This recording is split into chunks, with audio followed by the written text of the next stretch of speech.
Hello students, welcome back. This is our lecture number 13 of class 11th Computer Science chapter 2, that is your software concepts.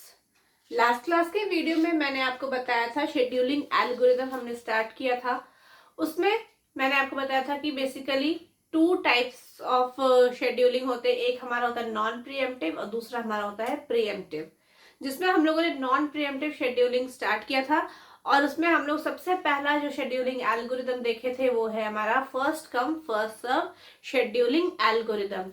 ठीक है, मतलब FCFS algorithm. इसमें हमारा क्या होता था, इसको एक क्विक रिव्यू ले लेते हैं। इसमें हम लोगों ने क्या किया था कि basically first come first serve FIFO list को फॉलो करता है। मतलब जो पहले आते हैं उनका काम पहले होता है, जो प्रोसेस पहले आते हैं उनका काम पहले होता है, और जो प्रोसेस बाद में आते हैं उनका काम बाद में होता है।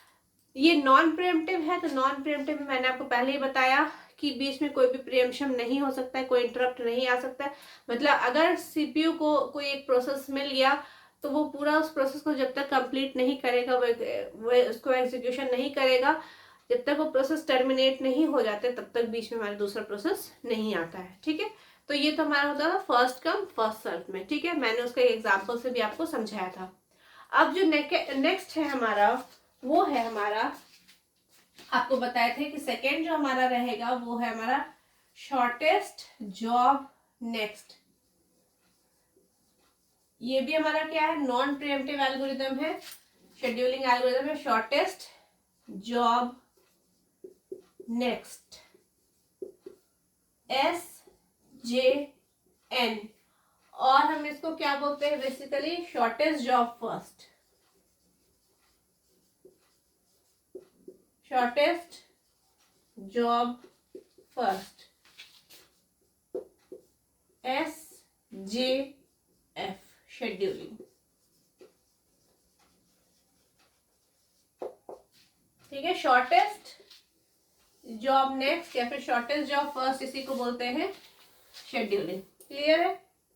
ये भी जो है हमारा, ये कौन सा है, ये नॉन प्रीएम्प्टिव है। तो नॉन प्रीएम्प्टिव होने के कारण क्या होगा इसमें कि नॉन प्रीएम्प्टिव है, तो इसका मतलब क्या होगा कि इसमें भी हम बीच में प्रीएम्प्शन नहीं कर सकते।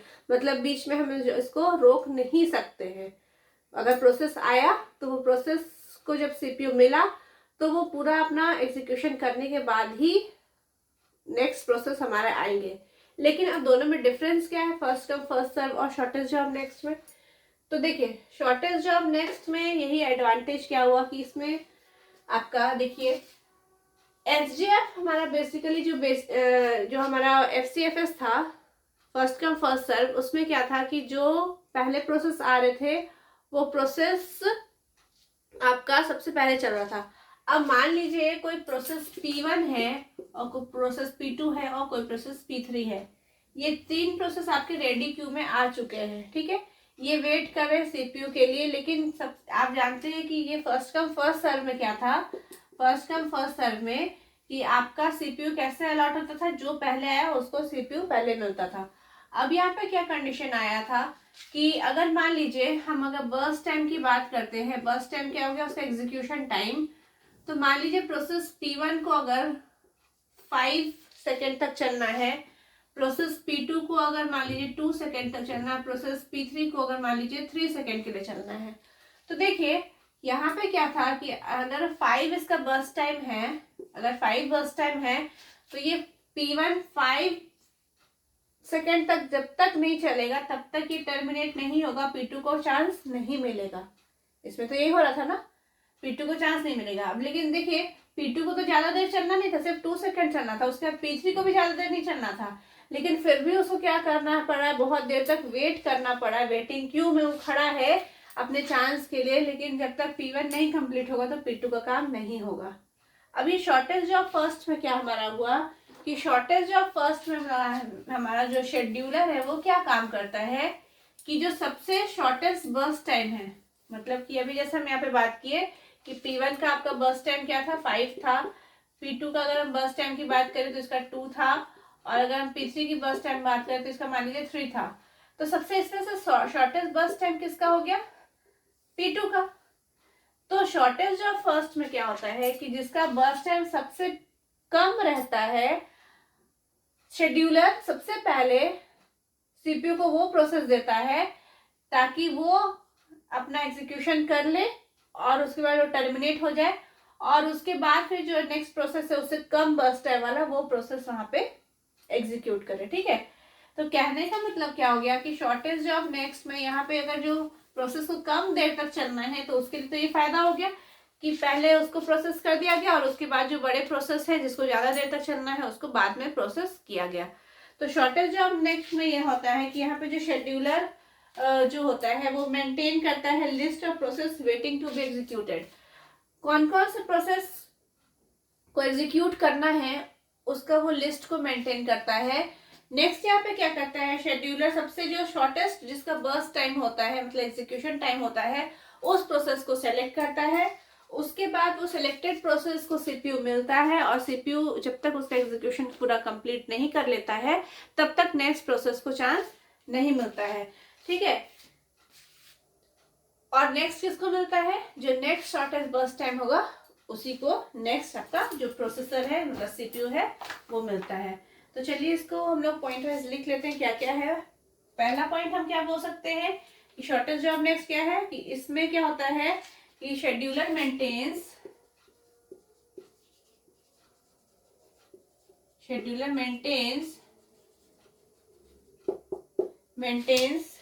a list of processes waiting to be executed. A list of processes waiting to be executed.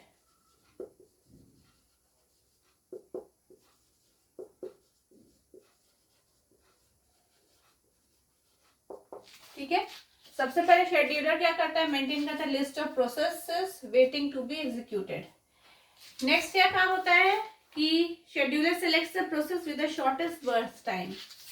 The scheduler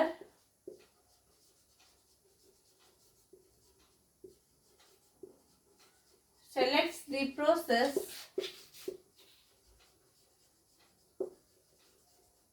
with the shortest burst time.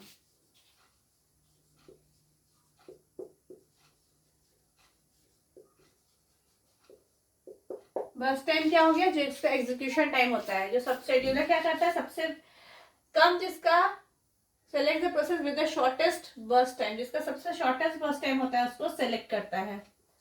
फिर selected process is executed until completion. The selected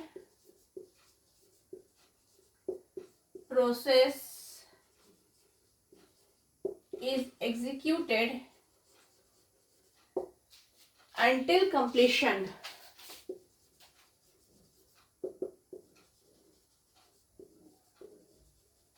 ठीक है, जब तक complete नहीं होता है तब तक जो प्रोसेस है वो सेलेक्टेड प्रोसेस है वो चलते रहता है। once the process is completed, once the process is completed,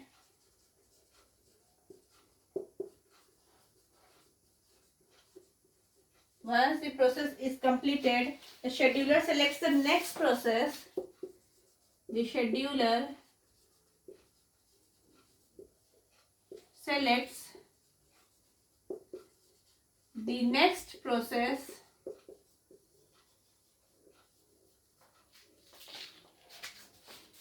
with the shortest burst time. With the shortest burst time. Clear है? क्या आपको बताया यहाँ पे वही जो आपको हम बताए थे। देखिए पहला स्टेप क्या होता है, शेड्यूलर क्या करता है, maintains the list of processes. List of process को मेंटेन करता है वेटिंग टू बी एग्जीक्यूटेड। जो प्रोसेस, इसका मतलब क्या है, न्यू में क्या होता है, प्रोसेस क्रिएट हो गए हैं लेकिन वो सेकेंडरी स्टोरेज में है ना, जो आपको प्रोसेस स्टेट डायग्राम बनाए थे। रेडी स्टेट में क्या हो गया आपका, रेडी स्टेट आपका क्या हो गया, रेडी स्टेट में यहाँ पे क्या है, प्रोसेसेस है वेटिंग टू बी एग्जीक्यूटेड। मान लीजिए यहाँ पे बहुत सारे प्रोसेस है P1, P2, P3, P4। मान लीजिए न्यू में न्यूली क्रिएटेड जो प्रोसेस है वो आपका P1, P2, P3, P4, P5 और P6 है। इतने प्रोसेसेस हैं जो क्रिएट हो चुके हैं, लेकिन ये आपका न्यू है, मतलब ये सेकेंडरी स्टोरेज में है, ठीक है। अब यहाँ पे क्या है कि यहाँ पे वेटिंग स्टेट में, मतलब कि रेडी स्टेट में, यहाँ पे मान लीजिए 4 प्रोसेसेस आए, चारों को क्या किया गया, वेटिंग में रखा गया। कौन ये मेंटेन कर रहा है, शेड्यूलर, ठीक है। अब क्या हुआ, शॉर्टेज जॉब नेक्स्ट में क्या होता है, या शॉर्टेज जॉब फर्स्ट जिसको हम बोल रहे हैं, इसमें शेड्यूलर जो होता है वो क्या करता है, सेलेक्ट करता है प्रोसेस को with the shortest burst time.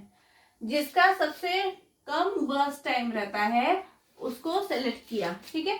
अब मान लेते हैं यहाँ पे किसी एक का, मान लीजिए P1, P2, P3, P4 में P3 का सबसे कम बर्स्ट टाइम है, तो वो P3 को सेलेक्ट करेगा और किसको दे देगा, CPU को। इसका मतलब ये क्या हो गया, रनिंग स्टेट में आ गया, है ना। रनिंग स्टेट में कौन सा आ गया, मान लो P3 का अगर हम मान लेते हैं बर्स्ट टाइम आपका 2 है, ठीक है। P1 का मान लेते हैं 4 है, सॉरी P2 का 4 है, P1 का मान लेते हैं कि इसका आपका 3 है, और इसका हम मान लेते हैं कि इसका 5 है, ठीक है। तो सबसे शॉर्टेस्ट बर्स्ट टाइम किसका है, P3 का है। तो इसका मतलब P3 जो प्रोसेस है वो शेड्यूलर वेटिंग, यहाँ पे सभी वेट कर रहे थे, सबसे शॉर्टेस्ट बर्स्ट टाइम किसका निकला, P3 का। तो P3 यहाँ पे रनिंग स्टेट में आ गया, मतलब P3 को क्या मिल गया, CPU मिल गया। अब ये पूरा एग्जीक्यूट होगा और जब इसका कंप्लीट हो जाएगा तो ये टर्मिनेट हो जाएगा, ठीक है। तब ये प्रोसेस क्या होगा, आपका टर्मिनेट हो जाएगा। और उसके बाद जो नेक्स्ट स्मॉलेस्ट प्रोसेस का बर्स्ट टाइम है, तो नेक्स्ट देखिए किसका है, P1 का है। तो नेक्स्ट P3 के बाद क्या होगा, यहाँ पे P3 का काम तो कंप्लीट हो गया, तो P3 हट के अब यहाँ पे कौन सा प्रोसेस ले आएगा, यहाँ पे P1 प्रोसेस आ जाएगा। P1 प्रोसेस अब जब तक चलेगा तब तक, जब तक इसका एग्जीक्यूशन 3 सेकंड तक ये चलेगा, मान लीजिए सेकंड में है, उसके बाद ये काम कंप्लीट हो जाए तो ये फिर आपका टर्मिनेट हो जाएगा। बाकी के बाकी आपके क्या है, वेटिंग स्टेट में आपके प्रोसेस रहेंगे। तो ये इस तरीके से आपका काम करता है। तो देखिए वही चीज लिखा हुआ है आपका। सेकेंड पॉइंट क्या था आपका, सेकेंड पॉइंट क्या था, शॉर्टेस्ट बर्स्ट टाइम जो है शेड्यूलर सेलेक्ट करता है। उसके बाद the selected process is executed until completion. हम क्या बोले, जो भी आपका सिलेक्टेड प्रोसेस है जब तक कंप्लीट नहीं होगा तब तक वो एग्जीक्यूट आपका करेगा। क्लियर है। Once the process is completed, जैसे ही प्रोसेस आपका कंप्लीट हो जाएगा तो शेड्यूलर क्या करेगा, सेलेक्ट कर देगा next process with the shortest burst time. अभी हम आपको बताया जिसका सबसे शॉर्टेस्ट बर्स्ट टाइम होगा नेक्स्ट, उसी को क्या करेगा, शेड्यूलर आपका सेलेक्ट करेगा उस प्रोसेस को, ठीक। अब चलिए इसका भी छोटा सा एग्जांपल हम लोग देख लेते हैं कि किस तरीका से हम यहाँ पे शॉर्टेस्ट जॉब नेक्स्ट अगर आपसे अगर कुछ क्वेश्चन पूछा जाए तो वो कैसे आप सॉल्व करोगे, ठीक है। तो देखिए उसको स्टार्ट करने के पहले एक चीज और हम आपको बताते हैं। अगर हम एडवांटेज की बात करें तो एडवांटेज इसका क्या हो गया, अगर हम FCFS में क्या था कि आपका अगर कोई जो पहले आया प्रोसेस वो पहले ही चलेगा, उसके बाद जो प्रोसेस लास्ट में वो लास्ट में चलता था। तो उसमें क्या हो रहा था कि आपका बहुत ज्यादा जो प्रोसेसेस वेटिंग क्यू में है, तो जिनका बर्स्ट टाइम कम भी है उनको भी बहुत लंबा देर तक वेट करना पड़ रहा था, है ना। लेकिन यहाँ पे थोड़ा सा एडवांटेज यही हो गया उस प्रोसेस के लिए, जो छोटे प्रोसेस है जिनका बर्स्ट टाइम कम है उसके लिए वो एडवांटेज हो गया। तो यहाँ पे हम CPU का जो यूटिलाइजेशन है वो भी बहुत क्या ऑप्टिमल हो गया, ऑप्टिमल CPU यूटिलाइजेशन,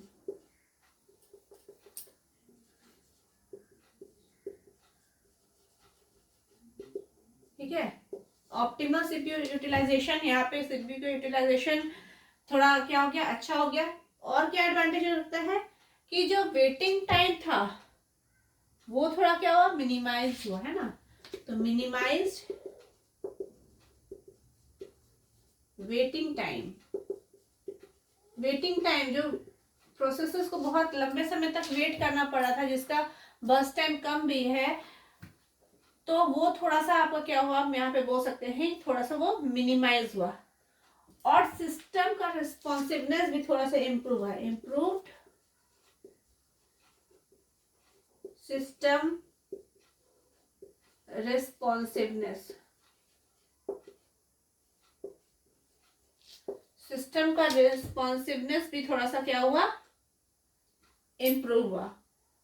अगर हम बात करें इसका डिसएडवांटेज का, तो डिसएडवांटेज क्या हो गया इसका,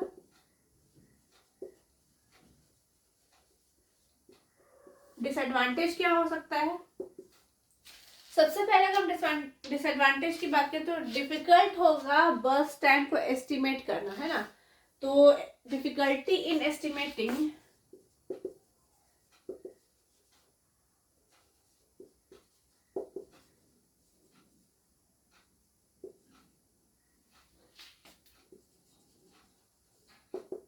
burst time,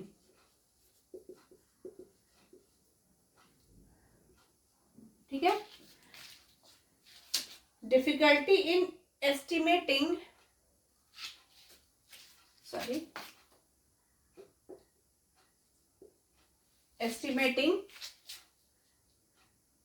burst time. Next और क्या हो सकता है? Lack of priority, lack of priority, clear. सबसे पहला क्या हुआ, देखिए एडवांटेज क्या हो गया, सीपीयू यूटिलाइजेशन थोड़ा सा सही हुआ। नेक्स्ट हम बोल सकते हैं वेटिंग टाइम थोड़ा सा सुधार हुआ, मिनिमाइज हुआ। सिस्टम का रिस्पॉन्सिवनेस भी उससे इम्प्रूव हुआ। डिसएडवांटेज क्या हो गया कि बर्स्ट टाइम किसका कम है किसका ज्यादा है वो थोड़ा सा डिफिकल्ट टास्क है एस्टिमेट करने के लिए। नेक्स्ट है लैक ऑफ प्रायोरिटी। अब यहाँ देखिए लैक ऑफ प्रायोरिटी इसलिए बोल रहे हैं कि मान लीजिए कि कोई प्रोसेस है, ठीक है, मान लेते हैं कि बर्स्ट टाइम उसका कम है, लेकिन ऐसा भी तो हो सकता है कि कोई ऐसा प्रोसेस हो जिसका बर्स्ट टाइम भले ही ज्यादा हो लेकिन उसको रन करना पहले ज्यादा इंपॉर्टेंट है, मतलब उसका प्रायोरिटी ज्यादा था कि उसको हम पहले रन करें, लेकिन हम उसको नहीं करके सीपीयू किसको दे रहे हैं जिसका बर्स्ट टाइम कम है। तो यहाँ पे लैक ऑफ प्रायोरिटी हम इसीलिए बोल रहे हैं कि प्रायोरिटी भी जिसका अगर ज्यादा भी रहने के कारण उसको वो प्रोसेस बाद में चल रहा है, क्यों? क्योंकि वहां पे बर्स्ट टाइम उसका ज्यादा है, इस वजह से। तो लैक ऑफ प्रायोरिटी भी यहाँ पे इसका एक क्या होगा, डिसएडवांटेज हम कह सकते हैं। क्लियर। अब चलिए एक छोटा सा हम एग्जांपल देखते हैं कि किस तरीका से हम इसका शेड्यूलिंग एल्गोरिथम का अगर कोई क्वेश्चन दिया रहेगा तो अगर आपसे कुछ पूछा गया तो आप कैसे निकालोगे। कि अगर मान लीजिए आपसे पूछा गया इसका टर्न अराउंड टाइम निकालने या कंप्लीशन टाइम निकालने के लिए या वेटिंग टाइम, तो आप किस तरीका से उसका निकालोगे, ठीक है।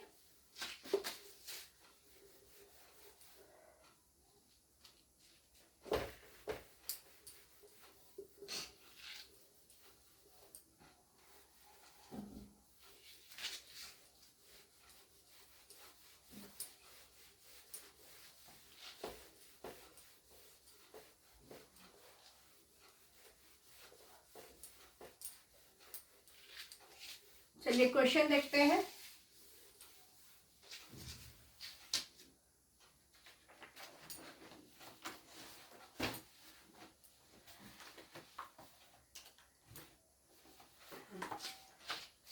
मान लेते हैं यहाँ पे प्रोसेस नंबर दिया हुआ है आपको,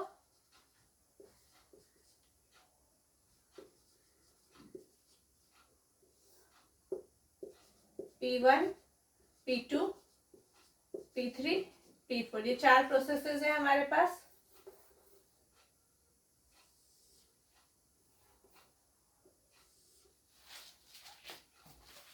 अराइवल टाइम दिया हुआ है आपको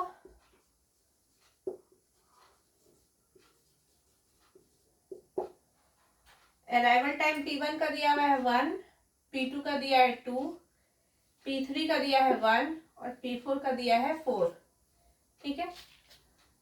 बर्स्ट टाइम की बात करें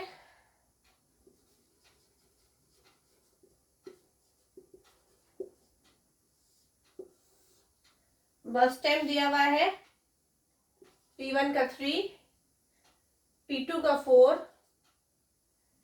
P3 का 2 एंड P4 का 4, ठीक। आपको यहाँ पे कैलकुलेट करना है calculate completion time,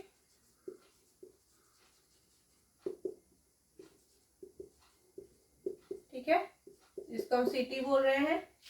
turn around time,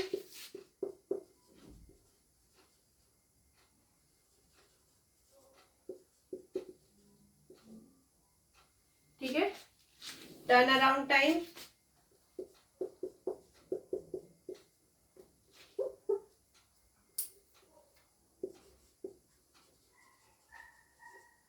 और वेटिंग टाइम।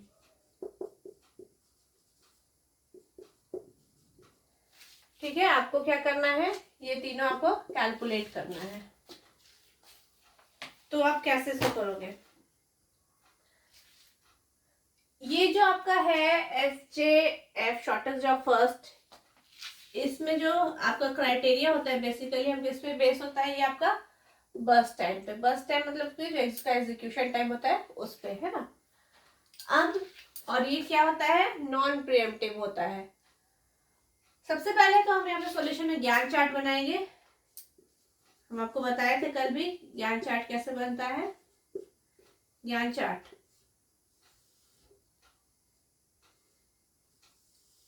सबसे पहले हम देखेंगे कि टाइम 0 पे कोई प्रोसेस आया है कि नहीं। अराइवल टाइम किसी प्रोसेस का है क्या? नहीं है। तो टाइम 0 पे हमारा कोई भी प्रोसेस नहीं आया है, तो ये हमारा क्या रहेगा, खाली रहेगा। ठीक है, इस पे कोई भी प्रोसेस हमारे नहीं आए हैं। अब टाइम 1 पे देखिए कौन सा प्रोसेस आया है। टाइम 1 पे आपका आया है P1 आया है और P3। मतलब 1 पे हमारा कौन कौन सा आया है, P1 और P3, ये दो प्रोसेस आए हैं। कब कब इसका अराइवल टाइम है 1। अब यहाँ पे देखिए आपका शॉर्टेस्ट जॉब फर्स्ट है, जिसका मेन क्राइटेरिया क्या होता है, ये किस पे बेसिकली फोकस करता है, बर्स्ट टाइम पे। उसमें हम क्या बताया था आपका, फर्स्ट कम फर्स्ट सर्व में मेन क्राइटेरिया क्या था, वो किस पे डिपेंड करता था, आपका अराइवल टाइम पे। ये किस पे डिपेंड करता है, बर्स्ट टाइम पे। अब देखिए P1 और P3 में सबसे कम बर्स्ट टाइम किसका है, P1 का है 3 और P3 का है 2। तो इसका मतलब ये जो है यहाँ पे कौन सा प्रोसेस आएगा, P3 प्रोसेस आएगा। कितना तक चलेगा, ये बर्स्ट टाइम कितना है 2, तो 2 + 1 यहाँ पे कितना हो जाएगा 3। ठीक है, मतलब P3 प्रोसेस सबसे पहले चलेगा और कब तक चलेगा, जब तक कि इसका कंप्लीशन कंप्लीट नहीं हो जाए। ठीक है, नेक्स्ट अब देखिए, अब इस 1 से और 3 के बीच में कौन कौन से प्रोसेस आए हैं। तो P1 तो हमारा पहले ही आ चुका है, इसका मतलब P1 कहीं इधर यहीं पे होगा, यहाँ पे P1 है, आ चुका है। ठीक है, P3 का काम हो चुका है।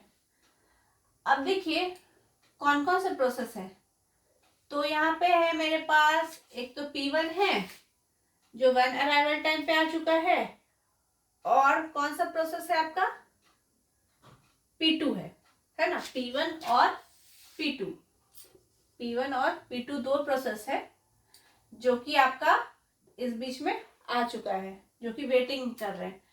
अब देखिए दोनों में किसका बर्स्ट टाइम कम है, तो दोनों में P1 का बर्स्ट टाइम 3 है और P2 का बर्स्ट टाइम 4 है। तो इसका मतलब यहाँ पे कौन सा प्रोसेस आ जाएगा, P1 आ जाएगा, और इसका बर्स्ट टाइम कितना है 3, तो 3 + 3 यहाँ पे कितना हो जाएगा 6। इसका मतलब P1 का भी काम कंप्लीट हो चुका है। अब यहाँ पे देखिए इसके बीच में कौन कौन से प्रोसेस आ चुके हैं, तो देखिए P2 तो आ ही चुका है और साथ में P4 भी है, मतलब P2 और P4 ये दो प्रोसेस है। अब P2 और P4 में देखिए दोनों का बर्स्ट टाइम किसका कम है, तो यहाँ तो देखिए P2 का भी 4 है और P3 का भी, सॉरी P4 का भी 4 है। अब ये दोनों का बर्स्ट टाइम सेम है, तो अब इस कंडीशन में क्या लिखेंगे, तो इस कंडीशन में हम देखेंगे इसका अराइवल टाइम।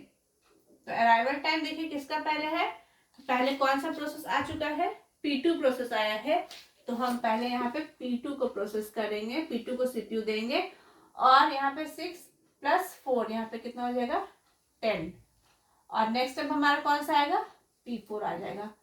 P4 का कितना है 4, तो 10 + 4 यहाँ पे कितना हो जाएगा आपका 14। ठीक है, तो ये तो ज्ञान चार्ट बन गया। अब आपको क्या क्या निकालना है, completion time, turn around time और वेटिंग टाइम। तो चलिए हम इसमें यहाँ पे ही एक्सटेंड कर ले रहे हैं। आपको जब ये बनाना हो तो आप पूरा बनाओगे, मैं मेरे पास यहाँ पे जगह कम है तो हम इसी में एक्सटेंड कर ले रहे हैं। प्रोसेस, अराइवल टाइम, बस टाइम दिया हुआ है। अब हम यहाँ पे क्या क्या निकालना है हमको, completion time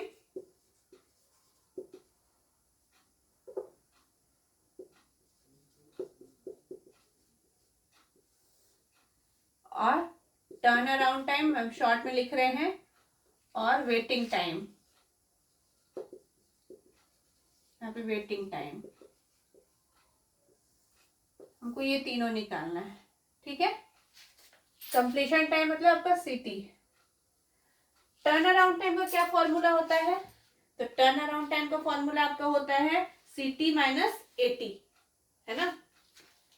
turn around time equal to क्या, सीटी माइनस एटी, मतलब completion time minus arrival time. Clear है। और वेटिंग टाइम क्या होता है, turn around time minus burst time. Waiting time क्या होता है आपका, turn around time minus burst time. अब देखिए कंप्लीशन टाइम देखते हैं सबसे पहले।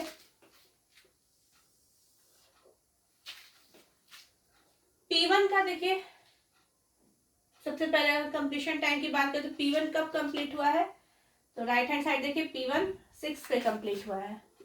देखिए आप जब तक नहीं बनाइएगा ग्रैंड चार्ट तो आप ये नहीं लिख सकते, है ना। नेक्स्ट P2 कब कंप्लीट हुआ है, तो P2 अपना काम 10 पे कंप्लीट किया है। क्लियर है। P3 का काम कब कंप्लीट हुआ है, 3 पे, और P4 का 14 पे। 6, 10, 3 एंड 14। अब टर्न अराउंड टाइम निकालिए। टर्न अराउंड टाइम क्या होता है, CT minus eighty. Completion time कितना है 6, अराइवल टाइम कितना है P1 का 1, तो 6 माइनस 1 कितना हो गया 5। इसका देखिए 10 कंप्लीशन टाइम है और अराइवल टाइम 2, तो 10 माइनस 2 8। अब यहाँ देखिए P3 का कंप्लीशन टाइम है 3, अराइवल टाइम है 1, तो 3 माइनस 1 2। इसका कितना है 14, 14 माइनस 4 10। तो देखिए P1, P2, P3 और P4 का यह क्या हो गया, आपका टर्न अराउंड टाइम निकल गया। अब क्या निकालना है, वेटिंग टाइम निकालना है। वेटिंग टाइम क्या होता है, turn around time minus burst time.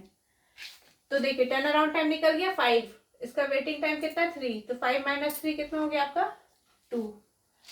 Next अगर हम यहाँ देखें वेटिंग टाइम P2 का, तो टर्न अराउंड टाइम क्या है 8, बर्स्ट टाइम कितना है 4, ये कितना हो जाएगा 4।